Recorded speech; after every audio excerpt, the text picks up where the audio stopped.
आप यकीन करेंगे कि वो शख्स जिसे खुदा ने इसराइलियों की मिस्र से निजात के लिए चुना, खुदा उस शख्स को मारने का इरादा करता है। जी हाँ, खरूज चौथे बाब के अंदर एक आयत में छुपा है राज, जिसका ताल्लुक है फर्माबरदारी, खून और घर की रूहानी जिम्मेदारी से। तो नाज़रीन, मैं मुहाफ़िज़ ईमान खुदा की खादमा मलिका लियोरा एक बार फिर आप सब देखने वालों की खिदमत में हाजिर हूँ और आप सबको जितने इस यूट्यूब चैनल पर देख रहे हैं बहुत बहुत खुशामदीद और मसीह की मोहब्बत में सलाम।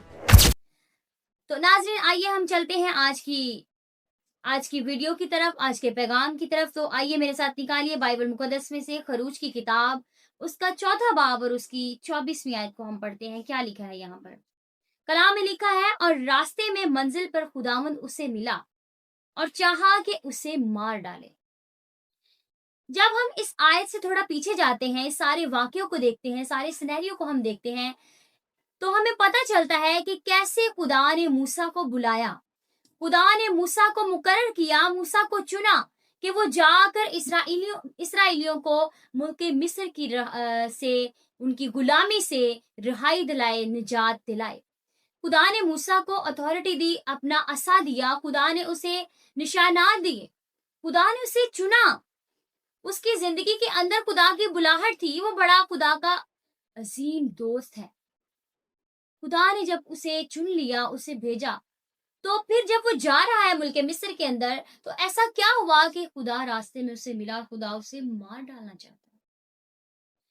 मेरे अजीजों, यहाँ पर मार डालने के लिए जो इब्रानी लफ्ज इस्तेमाल हुआ है, उसका एक मतलब है कि मुकम्मल तौर पर कत्ल कर देना, और उसका दूसरा मतलब ये है कि सजा के तौर पर कहना। मिसाल के तौर पर जब हम अपने वालिदैन की नाफरमानी करते हैं, हमारे वालिदैन हमें कहते हैं कि बच्चों ये काम नहीं करना, और हम उस काम को कर लेते हैं, उस काम से मना नहीं होते, बाज नहीं आते, और जब हम उस काम को कर लेते हैं तो फिर हम अपने वालिदैन की नाफरमानी करते हैं, और फिर गुस्से में आकर हमें वालिदैन क्या कहते हैं कि मेरा जी चाहता है कि मैं तुम्हें मार दूं, या मेरा जी चाहता है तुम्हें कत्ल कर दूं।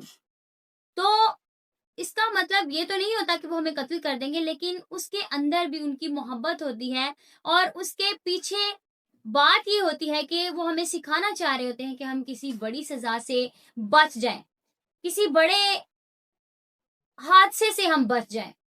तो यहाँ पर जब मूसा ने खुदा की नाफरमानी की, मूसा ने क्या ऐसी बात कर दी, क्या ऐसी नाफरमानी की, कौन सी ऐसी फरमाबरदारी नहीं की थी जिसके सबब से खुदा को उस पर गुस्सा आया। खुदा वहां पर संजीदा है। मूसा ने क्या किया था? मूसा ने अपने बेटे की उस अहद में उसको शरीक नहीं किया था जो यहूदी अहद था, खतने का अहद, क्योंकि यहूदियत के अंदर यहूदी अहद की ये अलामत थी, खतना करना, अपने बच्चों का, अपनी औलाद का खतना करवाना ही अहद की अलामत थी। पर मूसा ने अपने बेटे का खतना नहीं किया था, तो इसका मतलब ये हुआ कि वो खुदा का चुना हुआ खादिम है, बुलाया हुआ खादिम है। खुदा ने उसको अपने काम के लिए मुकर्रर किया है, खुदा उसे भेज रहा है, खुदा ने उसे अपनी लाठी दी है, खुदा ने उसे निशानात दिए हैं कि तू जाकर ये करना, ये कहना, सब कुछ किया। लेकिन जब उसकी जिंदगी के अंदर, उसके अपने घराने के अंदर वो अहद पूरा ना हुआ, तो खुदा उस पर गजबनाक हुआ, खुदा उसे मार डालना चाहता था। इस कदर खुदा उस पर गजबनाक हुआ। तो फिर हम देखते हैं कि सफूरा क्या करती है। अगली आयत में हम पढ़ते हैं 25वीं आयत में, तब सफूरा ने चकमक का एक पत्थर लेकर अपने बेटे की खुलड़ी काट डाली और उसे मूसा के पांव पर फेंक कर कहा, तू बेशक मेरे लिए खूनी दुल्हा ठहरा। मूसा ने खुदा की नाफरमानी की, खुदा गजबनाक हुआ। सफूरा ने खुदा के उस गजब को, उस कहर को ठंडा करने के लिए खुदा की बात को माना। उसने फौरन अपने बेटे का खतना कर दिया, उसने पत्थर लिया और अपने बेटे का खतना कर दिया। उसने अपने बेटे का खतना कर दिया, क्यों? ताकि खुदा के कहर को ठंडा कर सके, ताकि जब वो खुदा की बात माने तो खुदा का कहर उन पर नाजिल ना हो सके, खुदा का गुस्सा शांत हो जाए, खुदा का गुस्सा ठंडा हो जाए और खुदा मूसा को छोड़ दे, और ऐसा ही हुआ, खुदा ने फिर मूसा को कुछ नहीं किया। जब उसकी बीवी ने खुदा की बात मान ली तो खुदा का कहर उन पर नाजिल नहीं हुआ और खुदा का गुस्सा ठंडा हो गया। आज बहुत से खादमीन ऐसे हैं, बहुत सी कलीसियाएं ऐसी हैं, बहुत से मसीही ऐसे हैं जिनको खुदा ने चुना है, खुदा ने बुलाया है, खुदा ने उनकी जिंदगी के अंदर मंसूबा रखा है, खुदा ने उन्हें मुकर्रर किया है रूहों की निजात के लिए, रूहों की भलाई के लिए, आसमान की बादशाही के काम के लिए खुदा ने उन्हें भेजा है। लेकिन उनकी जिंदगी के अंदर, उनकी कलीसियाओं के अंदर, उनके अपने खानदानों के अंदर खुदा का अहद पूरा नहीं होता। मिसाल के तौर पर कई ऐसी बातें होती हैं जो वो खादम लोगों को सिखा रहे होते हैं कलाम में से, लेकिन वो बातें, वो अहद की बातें, कलाम की बातें, सच्चाई की बातें उनके अपने खानदान के अंदर, अपनी फैमिली के अंदर नहीं होती।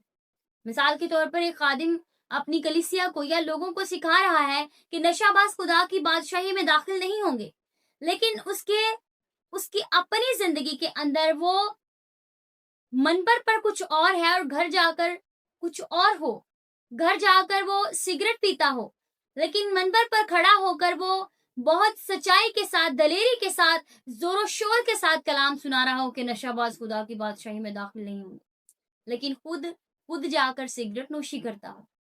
और अगर वो खुद नहीं करता तो फिर उसकी फैमिली में से कोई, उसका भाई बहन, कोई उसकी औलाद में से बेटा बेटी कोई नशे की लत में लगा हो। खुदा का अहद तो पूरा नहीं हो रहा, खुदा का कलाम तो पूरा नहीं हो रहा।